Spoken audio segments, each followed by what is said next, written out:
Hi, this is Lou to talk about something that's kind of sad and if not unfortunate, and that's what I call the forlorn booth at game conventions. It is a typical sight at big game conventions in the exhibitors area. You have small booths with one or two people, 1 to 3 games, and they're not getting much attention from people who pass by. You've never heard of the people, never heard of the games, and that includes me usually. And the next year there's a different set. Rarely do you see repeats from the year before. Why? Well, this is all tied up with discoverability. These guys come to the conventions to try to attack the problem of discoverability, which in a nutshell is if a person has not heard of your published game, that person cannot possibly buy it. They have to discover that your game exists, in other words.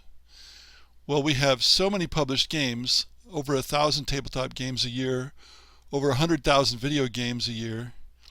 It's hard for anyone to know about your game, especially if you self-publish.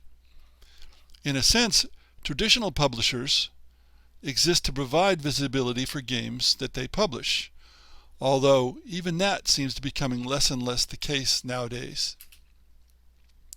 So the odds are against these folks. The aspiring self-publishers come to the conventions to get known, quote unquote, but they have no brand, they have no street cred because they're unknown, and this is in contrast to somebody like Sandy Peterson, who had a smallish booth at Gen Con recently, but he's Sandy Peterson. He's known for designing a number of games, and he also had really flashy large minis to gain the notice of people. But not many of these small booths have that option. Guys with their little card games frequently just don't register. There are lots and lots of card games. Why do you stop to look at these particular card games? Don't get me wrong, they could be fine games, but it's an inefficient way to get attention for them because it costs too much. Now, big publishers like Mayfair can demo games a lot. People can actually play.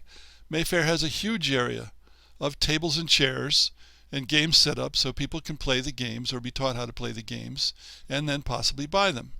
But that takes a lot of space, which costs a lot of money.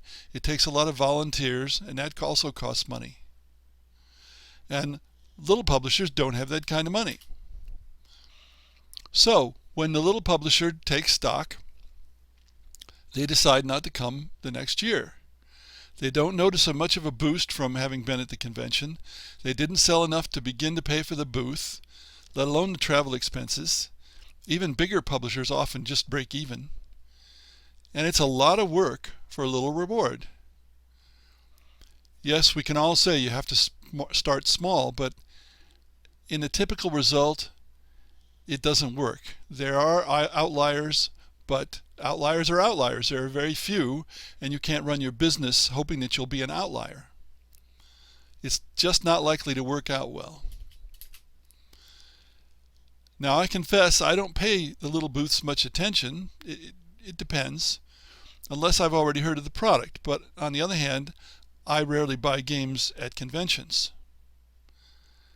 I have a friend who joined with somebody else at the recent Gen Con who had a small booth, and he managed to sell something like 70 copies of his card games. But that doesn't begin to pay for the cost of even half of that booth. He was fortunate to find somebody that he could work with.